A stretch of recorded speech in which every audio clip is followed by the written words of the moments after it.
Esto es Cara a Cara. Acompaña a Paco Rodríguez en un diálogo con personajes que marcan la vida interna y externa de la Ibero. Bienvenidos a Cara, el espacio de entrevistas y discusión de los temas que a ti te importan.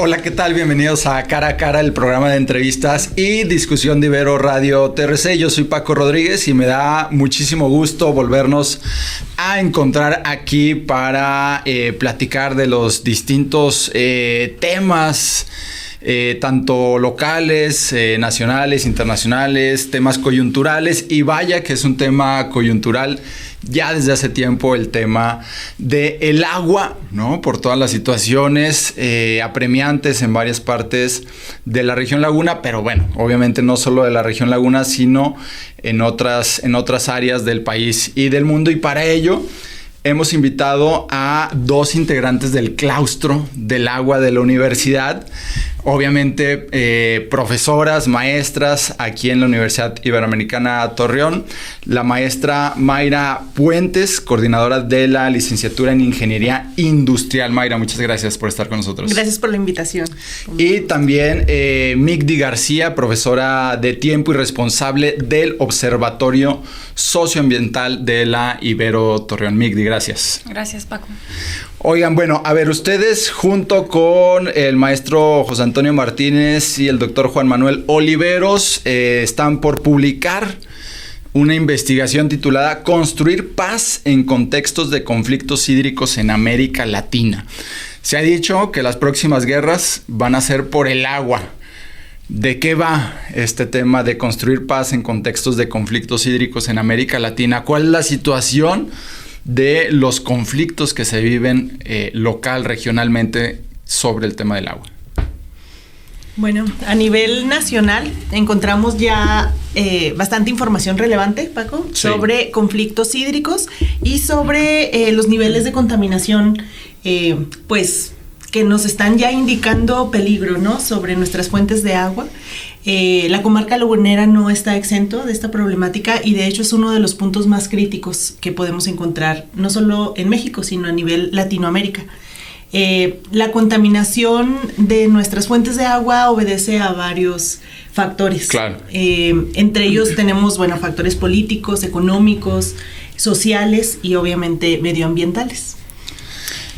Otra cuestión que nos gustaría mucho exponer o compartirles es que es un grupo interdisciplinario y sí, creo que eso ayuda muchísimo a seguir posicionando el tema del agua. Mis compañeros son como más de las ciencias duras un poco y yo he estado trabajando un poquito más las cuestiones sociales. Entonces creemos que ese engrane ha funcionado perfecto para explicar lo que ocurre como en el mundo natural y como seres humanos, de qué manera lo estamos abordando o si no lo estamos abordando, ¿no? Porque sí, también en el caso del agua encontramos una serie de omisiones por parte de las autoridades y frente a eso se han tenido que posicionar los conflictos. Esta manera en la que vemos los conflictos como algo malo realmente nos está abriendo la posibilidad de encontrarnos a todos como actores sociales con intereses concretos respecto al agua, pero con la intención también de conservar nuestra región, claro, porque estamos en un punto álgido que representa o revertir en algún momento la situación o realmente no tenemos como un futuro dentro de la región lagunera. A ver, el tema del agua, de los problemas de desabasto y contaminación del agua en la comarca lagunera son conocidos. Yo lo he dicho en otros momentos, en otros espacios, que está sobrediagnosticado ya. O sea, hay una situación muy clara de contaminación, inclusive el proyecto de agua saludable, cuando se realizó este estudio para justificar un poco el plan, ¿no?, el programa de agua saludable para la laguna, pues reconocía un 70% de los pozos, ¿no?, contaminados principalmente con arsénico, pero pareciera, no sé qué opinen, que el tema del agua siempre ha tenido esta mirada política empresarial, ¿sí?, y se deja a un lado a estos actores sociales, a estos campesinos, a las comunidades que se van quedando sin agua. ¿De qué forma esto se convierte en un riesgo para la generación de conflictos? Bueno, me gustaría ahí aportar algo antes de que nos comente también Migdi una parte muy interesante de la investigación, y es que estamos agravando la problemática de la distribución o la disponibilidad del agua para consumo humano y para consumo agrícola o de nuestros campesinos, en pro de un crecimiento económico desmedido, un crecimiento económico que no está tomando en cuenta las necesidades de la base de la pirámide en nuestra sociedad. Entonces, esos indicadores de crecimiento económico que obedecen más a temas empresariales, industriales, están dejando de lado y están dejando de ver las necesidades del grueso de la población. Sí, a ver, pero hay conflictos, desde el conflicto en la colonia que no tiene agua y que se pelean porque a mí sí me sale y a ti no, o porque va la pipa y a ti sí te reparte y a mí no, y ahí son conflictos como microconflictos, y podemos encontrar los conflictos entre comillas un poco más grandes, como lo que ocurre en Parras entre la vinícola Casa Madero con los campesinos. Es decir, ¿qué tipo de conflictos encontramos en la zona? Creo que también subyace conflictos estructurales. ¿Y a qué me refiero con esto? Bueno, que desde nuestra normatividad, desde nuestra construcción como seres humanos, nos hemos orientado a privilegiar el aspecto económico. Se han hecho búsquedas a referentes jurídicos de hace 2 siglos en los que ya se está indicando que el deber del Estado es casi socavar los recursos con una intención económica. Claro. Y con estas concepciones han formado nuestros instrumentos jurídicos. Entonces, al momento que nosotros también queremos reclamar un derecho, chocamos con el mismo marco jurídico que no lo permite, que posibilita estos canales entre la economía y la disposición de recursos de manera muy fácil, pero como ciudadanos no lo tenemos, ¿no? Y luego lo transformamos como en números muy sesgados. En estos números de cuánto se lleva la agricultura, ¿no? Pues un 80%. ¿Cuánto se lleva el uso doméstico? 1%, ¿no? Y pensamos, bueno, parece que el 1% del que disponemos es muy poquito, ¿no? Entonces podemos derrocharlo. Estos enfoques que en algún momento o en alguna situación son macro y luego se convierten como en lo individual. Estos conflictos no se pueden analizar como con una misma lupa, con una misma determinación. Encontramos también estos... Por ejemplo, los anuncios que van enfocados a báñate en 5 minutos y cierra la llave, ¿no? Hay una responsabilidad individual que yo la percibo, por ejemplo, con estudiantes, ¿no? Una percepción y una responsabilidad individual que rondan la culpabilidad, pero yo no he visto esos anuncios con grandes empresas de cierra tu llave, ¿no? O gasta lo que dice nada más tu volumen de concesión. Entonces, este tipo de condicionamientos que son invisibles, pues nos van fortaleciendo, nos van impulsando otro tipo de habilidades, de esquemas que nos hacen no ver esos conflictos. Exacto. O sea, en la colonia no lo vemos. En la colonia es abrí mi llave, tengo agua, muy bien, ¿no? Y el que no tenga, no importa. Exacto. Pero el agua es un recurso transversal. Y el agua a veces parece que no está ese nivel de comprensión, sobre todo en nuestras autoridades, porque a fin de cuentas su trabajo es asegurar la gestión del agua, y en los marcos jurídicos. A veces parece que son hechas por personas que no necesitarán agua para vivir. Y también intentamos que en esta análisis de conflicto pues estemos integrando estas dimensiones de las que habla el informe de Brundtland, por ejemplo, el 87, que empieza a hablar del desarrollo sostenible. Nosotros como seres humanos discurrimos en dimensiones y generalmente nos colocamos en la económica, ¿no? Estudio para tener una carrera, para ganarme la vida, y ahí se acabó, ¿no? Y estas otras dimensiones de las que hablan estas disciplinas, pues integran la naturaleza y la sociedad. No funciona la economía si no tiene recursos naturales, pero tampoco hemos estado estructurados como seres humanos, y también las empresas y el sector gubernamental, a cobrar efectivamente los servicios ambientales. Hay estudios muy importantes de costear qué es o cómo podríamos hacer una equivalencia en costo, en dinero, de los servicios que nos ofrecen algunos sitios naturales. Por ejemplo, el Cañón de Fernández. Escuché un dato que rondaba en $20 millones, ¿no? En un tiempo de vida muy corto. Eso no lo estamos pagando, eso no lo están cobrando. Sí. Pero por supuesto que las decisiones que rondan en depredar ese recurso, sí las vamos a pagar. y no con dinero, ¿no? Entonces creo que esta parte de los conflictos, la gente espera que un conflicto sea como que uno agarrándose contra el otro, y son más sutiles, muchas veces son mucho más sutiles. El proceso que estamos viendo ahorita para tener una ley general de aguas que integre estos ámbitos es un conflicto en sí mismo. Pero ¿cómo explicarías esos conflictos sutiles? ¿Qué ejemplo podrían dar? Creo que esta parte de la Ley General de Aguas, bueno, la transición, la ley que tenemos, es un conflicto sutil dependiendo del espacio donde se esté abordando, ¿no? Uh-huh. Y también este conflicto sutil es que el agua es transversal, pero intentamos acotarla solamente al usuario o al actor social. Es decir, se crean consejos de cuenca y hay representantes, ¿no? Y cada representante va por su título, ¿no? Yo voy por género, yo voy por comunidades indígenas, yo voy por empresas, yo voy por sociedad civil. Y la integración de un consejo no sugiere la división de intereses, sugiere la articulación de un interés en común, que es el derecho al agua en cantidad y calidad suficiente para consumo y para el desarrollo como sociedad. Entonces, ese conflicto, pues no se están agarrando ahí en el consejo, pero están disputándose el recurso. Entonces, son conflictos un tanto invisibles o no les damos la categoría de violencia, por ejemplo, pero están marcando hacia dónde vamos como región lagunera. En el caso de la Ley General de Aguas Nacionales, ni siquiera sabemos cuándo se va a discutir esta propuesta de abrogarla, que surgió en enero. Sí. Es una ley que se ha discutido casi desde su origen, desde el 92. Tiene algunos puntos importantes, pero esta manera en que se discute es como empezar a discutirla y luego ver como que toda la bronca que va a llegar a las autoridades y vuelve a como aplacarse el asunto, ¿no? Y ese conflicto está ahí, o sea, no está vivo, por decirlo así, no es violento, no nos dice que hay muertes, que hay desplazados, pero existe y está transformando la región sin que lo percibamos. Claro. Otro ejemplo, tenemos también que pareciera conflicto sutil, pero al mismo tiempo es como, no es culpa de nadie, el hecho de que las presas sobrepasan su capacidad en tiempos de lluvias, ¿no? Uh-huh. Las presas están ahí para canalizar el agua, dosificarla, distribuirla de mejor manera, fue su objetivo inicial, pero sabemos que a partir de la construcción de las presas el ecosistema cambió.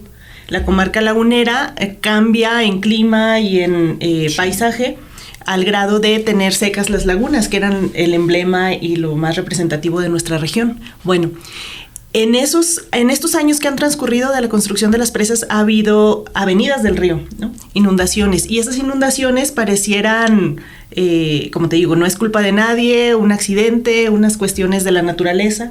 Sin embargo, también es violencia, porque las comunidades más afectadas son las comunidades vulnerables en los sobre el lecho del río o aledañas al río, y de las cuales no hay un previo aviso, no hay un sistema de contención, no hay un plan de acción que proteja a estas personas, y que además de haber estado reclamando o solicitando agua para sus cultivos a lo largo del año, de repente, de una manera imprevista, llega el río a inundar sus tierras, a inundar sus casas, y pues no fue culpa de nadie. Pero genera un conflicto, ¿no? Ya claro, genera un conflicto completamente. Uh-huh.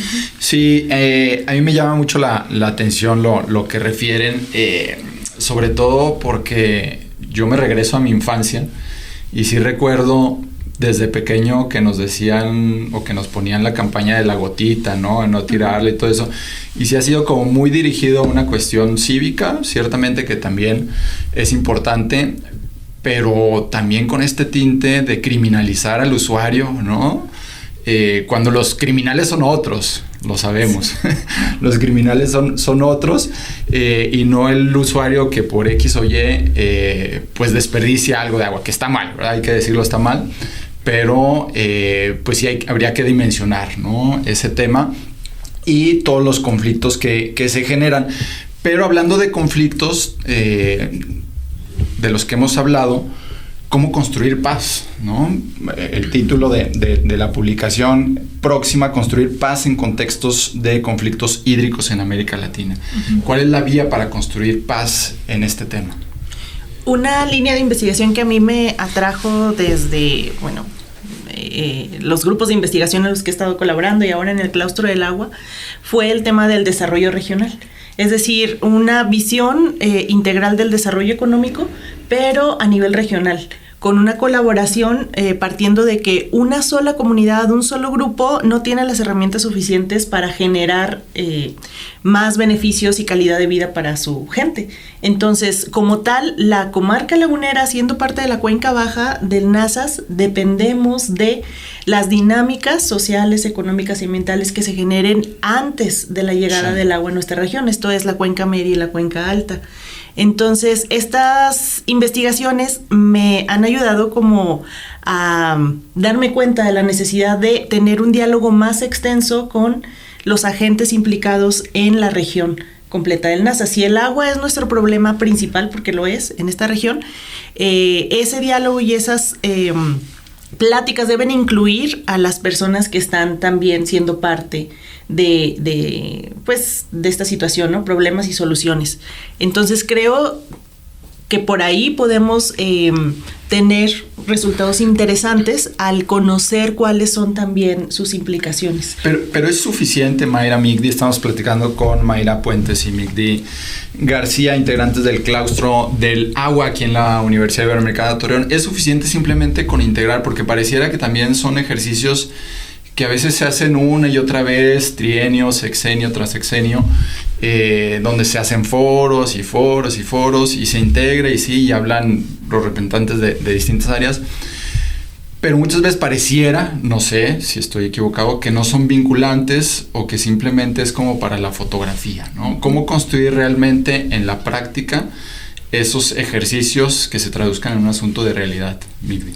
Gracias. Bueno, yo comenzaría con este sustento que ofrecemos en esta propuesta, porque es interdisciplinario. ¿Y a qué me refiero o por qué empiezo con esto? Bueno, porque Mayra tiene su visión de desarrollo regional, sí.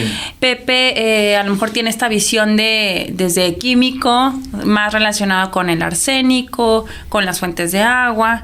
Juan Manuel tiene otra postura, yo tengo otra postura sobre el mismo tema. Entonces ese es el verdadero interés de la articulación. Posicionar la temática ambiental como una temática importante, porque el medio ambiente parece que no importa, ¿no? Sí. Y lo podemos ver en un análisis muy simple de las direcciones o de las secretarías. El tema ambiental, pues a un pocos les importa quién es el director o quién es el secretario de Semarnat. Los presupuestos son muy cortos, los presupuestos son muy cortos y es como el medio ambiente ha sido, me parece, eso es una lectura personal, que ha sido denostado como disciplina, porque se ha limitado al cuidado. Y se ha limitado a un cuidado vertical, ¿no? Voy a regar mi arbolito y voy a cuidar los animalitos. Que por supuesto que se debe hacer, que se deben generar estrategias para eso, sí. Pero mientras limitemos el tema ambiental a eso, actúan todos estos criminales de los que hablamos o parece que hablamos, ¿no? Uh-huh. Todos ellos actúan aquí en este campo que no estamos viendo si limitamos el medio ambiente a vamos a sembrar un montón de árboles, ¿no? Uh-huh. Pertenezcan o no a la región. Uh-huh. Entonces, creo que es primero articularnos desde lo que sabemos hacer, desde lo que nos gusta hacer. Algo que comparto mucho con Mayra es como este amor que tenemos por la región y cómo contribuimos a ese amor, a esa pasión que tenemos por nuestra región desde lo que sabemos. Sí. Y afinamos nuestro saber, ¿no? O intentamos hacerlo en un tema en común que a todos les corresponde, a la señora de una colonia, al niño de una primaria, al presidente, o sea, a todos nos corresponde el tema. Posicionar el tema es el segundo paso. Posicionarlo de acuerdo a nuestra relación con el sistema.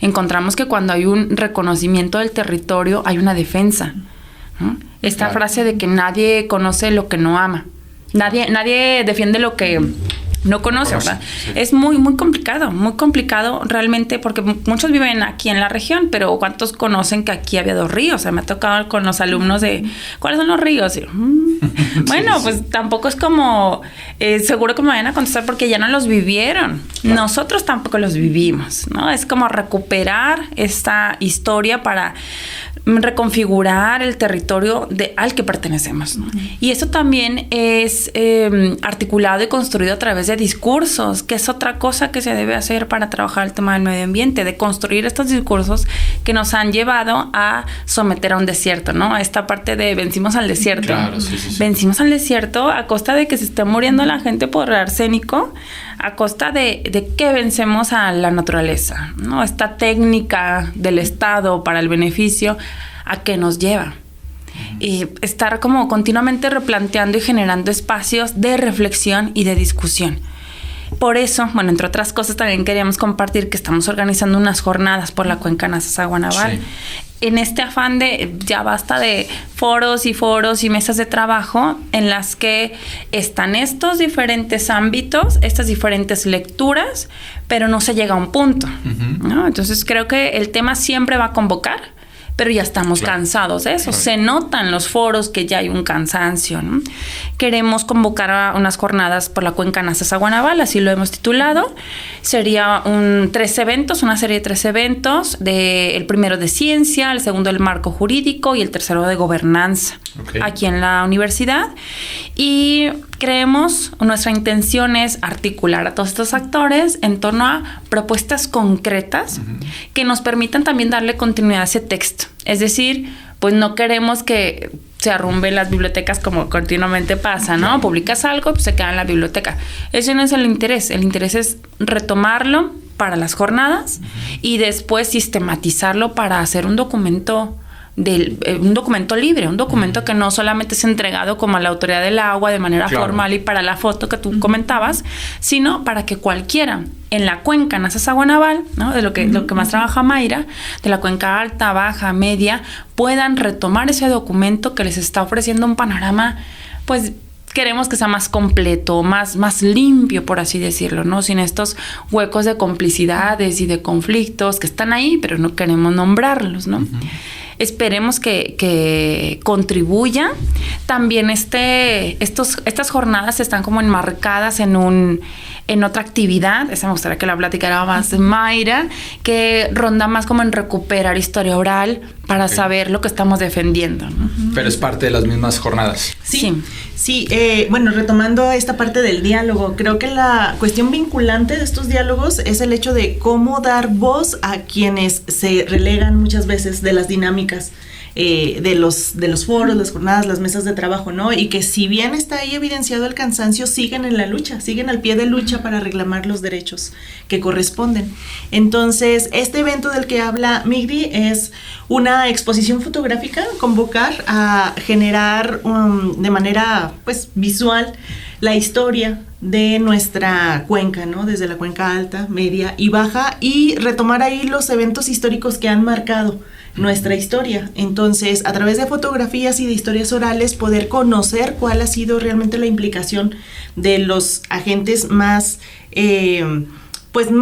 involucrados con toda esta problemática, es decir, las personas que han vivido las avenidas de los ríos, los campesinos que han visto el cambio del ecosistema y que están allí representando las generaciones de la comarca lagunera y de toda la región del Nazas, desde la conformación de los ejidos hasta todas las problemáticas sociales que se han derivado de los derechos por el agua. Entonces, hasta ahora, las nuevas generaciones que, como comenta Migri, quizá no conocen ni los nombres de nuestros ríos, ni conocen todo lo que se ha vivido en esta lucha, ¿no? Claro. ¿Cuándo serán las jornadas? El 16, 17 y 18 de junio. Ok. Además de las personas que ustedes puedan articular, ¿podrá la gente venir a observar estas jornadas o cuál será la dinámica? Sí, todavía estamos estructurando. Sí, estamos contemplando una figura como de observadores en la que podrían incluso participar compañeros periodistas y colegios de investigadores, porque el ejercicio son unas jornadas de encuentro, por explicarlo de una manera muy sencilla, pero la idea que subyace es un ejercicio de gobernanza. Es un ejercicio donde te sientas a platicar tu postura y a debatir, intentando afrontar esta visión que tenemos del conflicto como algo negativo. Para resolver y para quedarnos aquí en la laguna es necesario entrar al conflicto desde lo que sabemos hacer, desde lo que nos gusta, desde nuestra trinchera. Entonces queremos que esas mesas de trabajo cada día tiene previsto una conferencia magistral mesas de trabajo. Okay. Mesas de trabajo con lineamientos muy puntuales. ¿A qué vamos a llegar en esta mesa de trabajo? No nada más como recabar, usted qué dijo, usted qué no. Exacto. Sino llegar a puntos concretos que nos permitan articularlo para darle continuidad a nuevos proyectos de investigación, ¿no? Ver cómo nos estamos sentando a reflexionar, a proponer, a analizar y a hacer, ¿no? Que sería lo más importante. Sí. Y a propósito de esto, también están pensando en una nueva investigación, Mayra. Así es. Esta segunda invitación que nos hace el ITESO es para dar seguimiento pues a las problemáticas, ¿no? Y al tema de conflictos hídricos. Sí. Habla específicamente sobre tecnologías del poder y tecnologías de la paz en los conflictos hídricos. Okay. Para nosotros el ejercicio de la jornada por la Cuenca Nazas va a ser un ejemplo de estas tecnologías de construcción de paz.